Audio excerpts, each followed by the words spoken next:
देखो पाचन तंत्र का डायग्राम बनाने में आपको प्रॉब्लम होती है, तो डायग्राम के लिए सिंपल सा फंडा बनाना है। पहले तो क्या बनानी है, नोज बनानी है, बना लिया। उसके बाद में उपलावट निचलावट,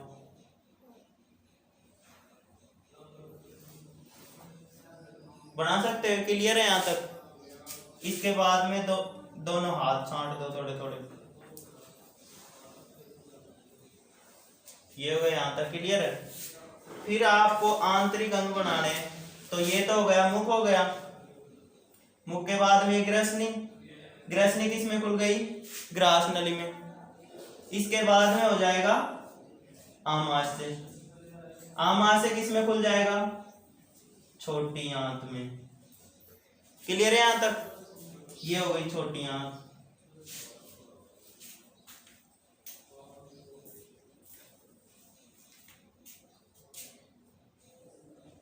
और छोटी आंत के ऊपर आ रही है कौन सी, बड़ी आंत।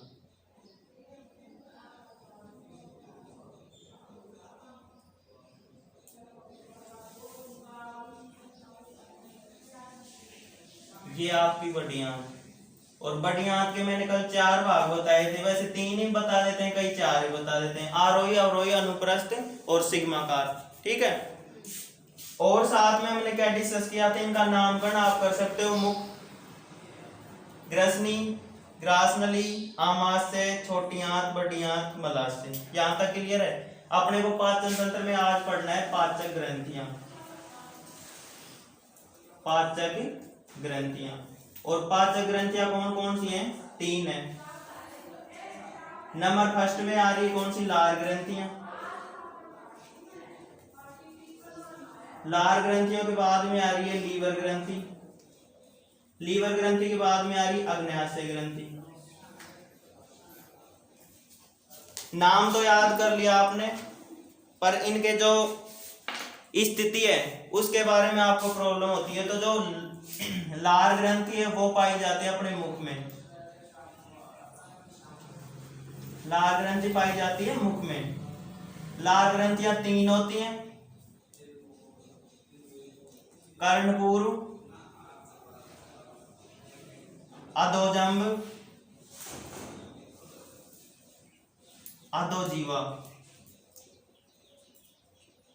अधोजीवा। यहां तक क्लियर है सबको। इसके बाद में हम डिस्कस करेंगे जो लार ग्रंथि मुख में पाई जा रही है, कर्णपूर्व जो है आपका कान है, इसके यहाँ पर पाई जाएगी, कर्ण से ऊपर। अधोजंब जीभ के नीचे, अधोजीवा जो जीभ है ना आदि, उसके दोनों साइड में। क्लियर है यहां तक सारे बात। दूसरी ग्रंथि लीवर ग्रंथि, लीवर ग्रंथि पाई जाती है जो आमाशय, आमाशय के जस्ट साइड में। त्रिकोणाकार ग्रंथि है, सबसे बड़ी ग्रंथि है मानव शरीर की, मानव शरीर की सबसे बड़ी ग्रंथि लीवर ग्रंथि। सबसे बड़ा अंग त्वचा, जो त्वचा है कंप्लीट शरीर में फैली हुई है नहीं तो। और सबसे बड़ी ग्रंथि कौन सी आ जाएगी, लीवर ग्रंथि। क्लियर है सबको। इसकी स्थिति बताने के लिए आप क्या करोगे, कहां पाई जाती है, हम बताएंगे आमाशय के जस्ट विपरीत साइड में पाई जाती है। कल हमने डिस्कस किया था दायां भाग कौन सा है, बायां भाग कौन सा है, तो उस हिसाब से आप बता सकते हो इजीली, भाई दायां कौन सा है, बायां कौन सा है। इसके बाद में तीसरी ग्रंथि कौन सी थी, अग्नाशय ग्रंथि थी ना, अग्नाशय ग्रंथि। तो अग्नाशय ग्रंथि यहां पर पाई जाती है, ये रही अग्नाशय ग्रंथि।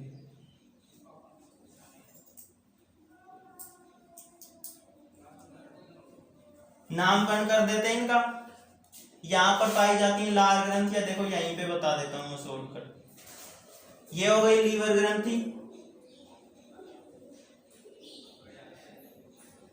लीवर ग्रंथि।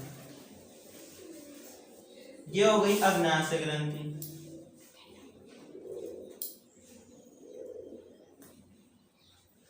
अग्नाशय ग्रंथि।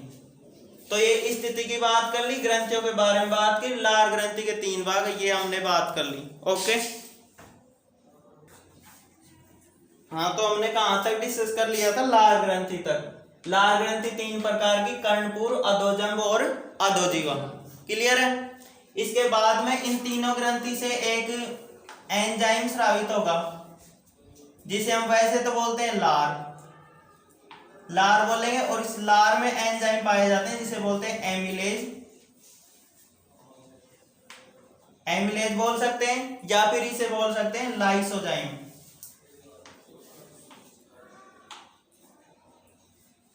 लाइसोजाइम। ये एंजाइम सबसे पहले मुख में पाचन करवा देते हैं किसका? कार्बोहाइड्रेट का। कार्बोहाइड्रेट का। ये कार्बोहाइड्रेट भोजन का अवयव है, हम डिस्कस कर चुके हैं भोजन के अवयव कौन कौन से हैं। तो फर्स्ट में भोजन का पाचन कहां से स्टार्ट हो गया? मुख से। नाल के कौन से भाग से? मुख से। और ये कार्बोहाइड्रेट का पाचन करवा देगा एंजाइम आ रहा है एमिलेज या लाइसोजाइम। लार में आ रहे हैं, लार में ये 3 प्रकार की ग्रंथि है, लार स्रावित करती हैं, मुख में पाई जाती हैं। लार ग्रंथि की स्टोरी खत्म। इसके बाद में हम डिस्कस कर रहे हैं अग्नाशय ग्रंथि। ये रही अग्नाशय ग्रंथि, इससे जो रस निकलते हैं उसे बोलते हैं अग्नाशी रस, अग्नाशयी रस।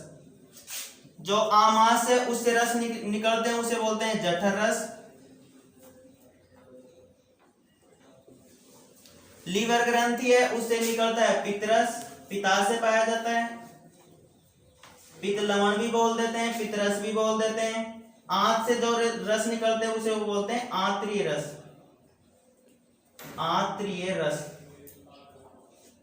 रस को इंग्लिश में बोलते हैं जूस। तो जितने भी जूस निकल रहे अपनी बॉडी में, आम का है, पपीते का है, किसका है, सारा पता चल जाएगा। यहाँ पर है पित्तरस, यहाँ पर है अग्नाशय रस, यहाँ पर है जठर रस, और छोटी आंत में आंतरिक रस।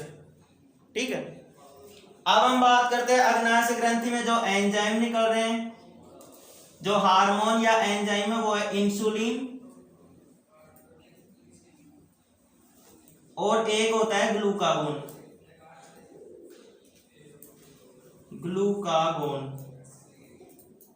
ये दोनों हार्मोन की तरह एक्ट करते हैं अपने शरीर में। इनको हम जो अपना अंतःस्रावी तंत्र चलेगा उसमें अच्छी तरीके से और डिस्कस कर लेंगे। तो इंसुलिन, ग्लूकागोन दोनों मिलकर क्या करेंगे? अपने रक्त में शर्करा का लेवल, शर्करा क्या है? ग्लूकोज, ग्लूकोज के लेवल को नियंत्रित करेंगे। ये काम है अग्नाशय ग्रंथि का। यहां तक सबको क्लियर है? मैं आशा करता हूं। इसके बाद में हम डिस्कस करेंगे लीवर ग्रंथि। एक ही तो बची लीवर ग्रंथि।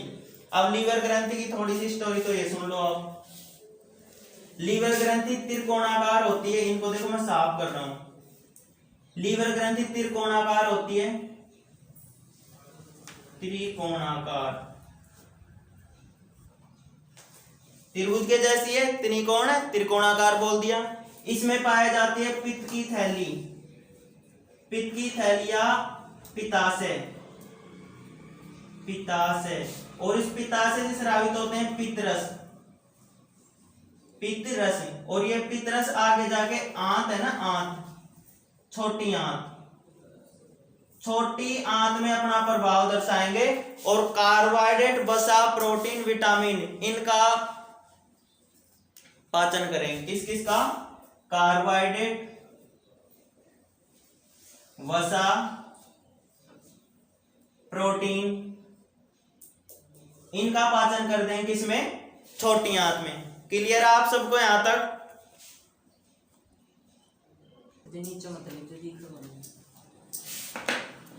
तो देखो जो लीवर ग्रंथि है, इस ग्रंथि में यहां पर पाया जाता है पित्ताशय, और पित्ताशय के इधर 2 लोब पाए जाते हैं। ये लोब को बोलते हैं पिंड, 2 पिंड। इनसे निकलता है पित्तरस, इससे ऐसे, इससे ऐसे। यहाँ पर जो पित्ताशय, इसमें क्या होगा? स्टोर होगा कुछ देर के लिए, कुछ समय के लिए, मान 2-4 घंटे, 5 घंटे। जैसे यहाँ पे स्टोर हो जाता है, साथ में भोजन इधर से आ जाता है, तो ये यहाँ से स्रावित होके और यहाँ पे आ जाता है। इसके ऊपर से नहीं आएगी ये वैन, इसके नीचे से आएगी नलिका, और यहाँ पे अग्नाशय में आके, यहाँ पर अग्नाशय रस के साथ में आके, और छोटी आंत है ना, छोटी आंत, यहाँ पे पहुंच जाएंगे रस, और यहाँ पर पाचन करवाएंगे किस किस का? तो अब हम देखते हैं जो पाचन की प्रक्रिया। पाचन की प्रक्रिया में हम देखेंगे जो मुख है, मुख में भोजन आया, उसको बारीक बारीक चबाया हमने, चबाने के बाद वो भोजन जाएगा ग्रसनी से, ग्रसनी से ग्रास नली में। मुख में भोजन को चबाया हमने जीभ के हेल्प से, दांतों के हेल्प से, उसमें लार लाई अच्छी तरीके से मत के लुगदी के रूप में तैयार कर दिया, उसे हम बोलते हैं बोलस। उस भोजन को नाम क्या दे दिया? बोलस। यहां पर भोजन हो तो उसको बोलस नाम दे दिया। जैसे ये भोजन आमाशय में पहुंच जाएगा उसको नाम दे देते हैं हम काइम। क्या नाम दे देंगे? काइम। ये नाम है, पाचन की प्रक्रिया में आएंगे, आप इनको याद रखना। इससे पहले मैंने डिस्कस कर लिया। यहाँ पर जठररस निकलेगा, यहाँ से पित्तरस निकलेगा लिवर ग्रंथि से, यहाँ से अग्नाशय रस, आंत्र से आंतरिक रस, जितने भी जूस निकल रहे हैं उनके बारे में हमने बात कर ली। हम देख रहे हैं पाचन की प्रक्रिया। तो भोजन में जो पाचन होना था, मुख में होना था जो पाचन, जैसे भोजन को चबाया, लार मिलाई, उसके बाद में उसको निगला।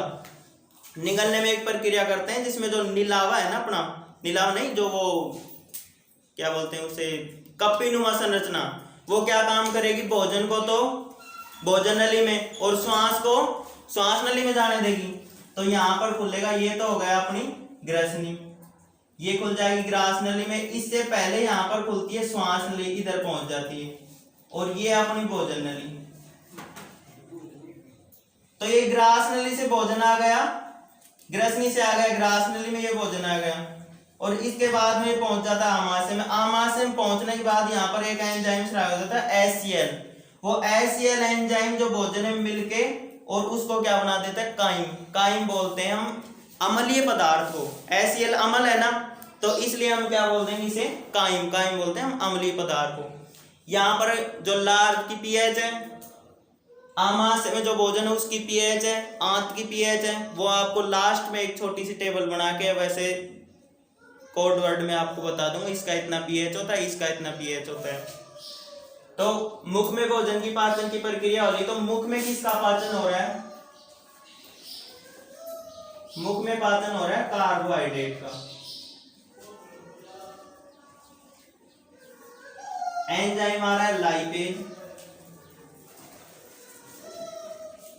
ग्रसनी में कोई पाचन नहीं होता है, ग्रसनी निगलने में सहायता करती है। ग्रसनी एक ऐसा पथ है जो भोजन का श्वसन का एक पथ है, मैं बार बार बताते आ रहा हूं ये बात।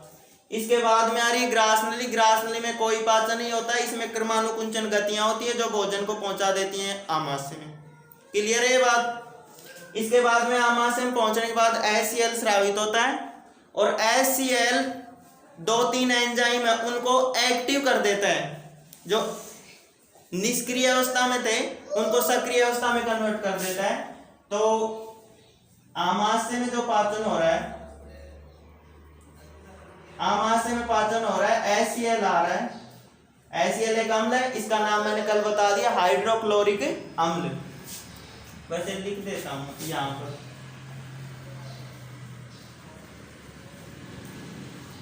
हाइड्रोक्लोरिक अम्ल पूरा नाम इसका, कई बार पूछ भी लेते हैं हाइड्रोक्लोरिक अम्ल। तो हाइड्रोक्लोरिक अम्ल आके प्रोरेनिन को बदल देगा रेनिन में, प्रोरेनिन को ये बदल देगा रेनिन में। कौन सा एंजाइम? HCl। और ये HCl एंजाइम एक प्रक्रिया और करता है, पेप्सिनोजन को बदल देता है पेप्सिन में। पेप्सिनोजन को बदल देता है पेप्सिन में। और एक एंजाइम आता है आंत में, वो आंत में जाके निष्क्रिय अवस्था में होता है ट्रिप्सिनोजन में और बदल जाता है ट्रिप्सिन में। तो ऐसे ये प्रोरेनिन है, ये निष्क्रिय अवस्था है, HCl स्रावित होकर इसको सक्रिय में कर देता है रेनिन में, और ये पाचन करता है दूध का। और दूध किसमें? बच्चों में होता है, बच्चे पीते हैं अधिकतर दूध, हम भी पीते हैं, पर अपने अंदर तो वैसे डाइजेशन हो जाता है दूध का। बच्चों में रेनिन एंजाइम पाया जाता, अधिकतर ये एंजाइम स्रावित नहीं होते हैं। जैसे जैसे अपनी एज बढ़ती है वैसे वैसे एंजाइम अपनी बॉडी ग्रोथ करती है, अलग अलग प्रकार के हार्मोन स्रावित होते रहते हैं। तो बच्चों में हेल्प करता है, दूध को पचाता है, रेनिन, वैसे प्रोरेनिन था, HCl आ गया रेनिन में बदल गया। साथ में HCl आने पर पेप्सिनोजन है, किस में बदल गया? पेप्सिन में। ये पाचन करता है प्रोटीन का। जो रेनिन एंजाइम में बच्चों की बात हो रही है, तो दूध को बचा रहा है। दूध को किस में डालोगे? वसा में डालोगे, प्रोटीन में डालोगे, कार्बोहाइड्रेट में डालोगे, तो ये आएगा वसा में। पनीर, घी, ये फैट है ना, फैट है ना, फैट को बोलते हैं वसा। तो दूध क्या आ जाएगी? वसा में। प्रोटीन आ गई, पेप्सिनोजन किसको बचा रहा है? प्रोटीन को। बात आ जाए आमाशय में किस किस का पाचन हो रहा है? प्रोटीन का, वसा का हो रहा है ना, एक कार्बोहाइड्रेट का भी करता है कुछ मात्रा में पाचन। और मुख में किसका पाचन हो रहा है? स्पेशली कार्बोहाइड्रेट का। और बाकी एंजाइमों का पाचन ये मुख में नहीं होता है। आमाशय प्रक्रिया वाली, इसके बाद में भोजन चला जाएगा छोटी आंत में। छोटी आंत के 3 भाग पढ़े थे अपने, ग्रहणी, अग्र क्षुद्रांत और क्षुद्रांत। छोटी आंत का डायग्राम बनाते टाइम आप इसको क्रॉस नहीं करना है, ऐसे एक लाइन बनाई, इसमें से डैश डैश कर दो, फिर इसको खोल दो इस लार्ज इंटेस्टाइन बड़ी आंत में। बड़ी आंत में कृमि रूपी संरचना, ये बड़ी आंत खुल रही है, यहाँ पे फोल्ड सी होती हुई, और यहाँ से ऊपर से होके अनुप्रस्थ भाग हो जाएगा, और ये आगे खुल जाएगा अवरोही में, और ये आगे मलाशय। नामकरण मैंने कर रखे हैं। यहां पर भोजन आने के बाद आंत है, आंत में जो पाचन होता है, आंत में पाचन होता है, जो ये एंजाइम आ रहे हैं, ये ग्रंथि आपकी अग्नाशय ग्रंथि, ये एंजाइम छोड़ रही है छोटी आंत में। छोटी आंत यहां से स्टार्ट हो रही, तो ये इसका भाग है ग्रहणी। ग्रहणी में हमने बात की थी सबसे अधिक पाचन होता है, यानी पाचक एंजाइम आते हैं, पाचन होता है। और जो इसके बाद में जो भाग आएगा वो आएगा अग्र क्षुद्रांत। अग्र क्षुद्रांत आएगा ना, छोटी आंत का सेकंड भाग, अरे छोटी आंत का दूसरा भाग अग्र क्षुद्रांत आएगा ना। तो अग्र क्षुद्रांत में सर्वाधिक अवशोषण होता है, किसके कारण? कल हमने बात की थी, किसके कारण? आंतरीय कोशिकाएं, या विलाई बोली थी मैंने, आंतरिक कोशिकाएं या विलाई, विलाई नहीं विलाई। तो विलाई के द्वारा सर्वाधिक अवशोषण हो जाएगा। तो आंत में जो एंजाइम आ रहे हैं वो आ रहे हैं वसा को पचाने वाला लाइपेज, लाइपेज पचाएगा वसा को, ठीक है। प्रोटीन को पचाने वाले आ रहे हैं, प्रोटीन को पचाने वाले आ रहे हैं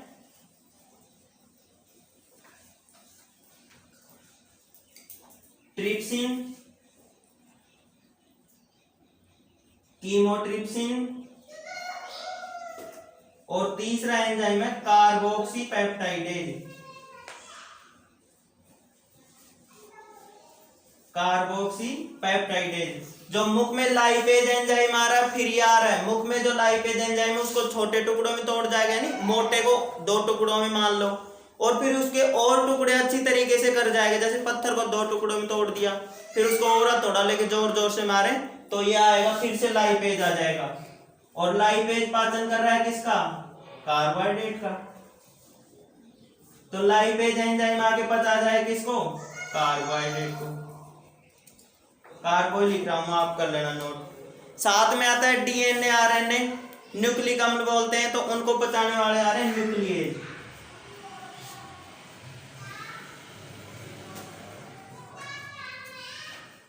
न्यूक्लिएज, न्यूक्लिएज पचा रहे हैं डीएनए या आरएनए। डीएनए आरएनए होते हैं न्यूक्लियोटाइड, न्यूक्लियोटाइड। ये बात आप रखना, याद रखना, डीएनए आरएनए होते हैं न्यूक्लियोटाइड, न्यूक्लियोटाइड को पचाने वाला न्यूक्लिएज। लाइपेज आ रहा है, सॉरी लाइपेज नहीं, यहां पर अपने को लिखना पड़ेगा ये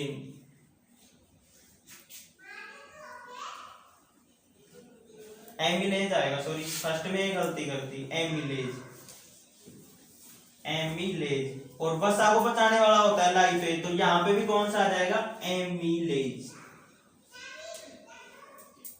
ठीक है। तो मैंने ये गलती कर दी थी, मेरे लाइपेज ध्यान में रह गया, तो आप नोट्स बना रहे हो तो इसमें ठीक कर लेना।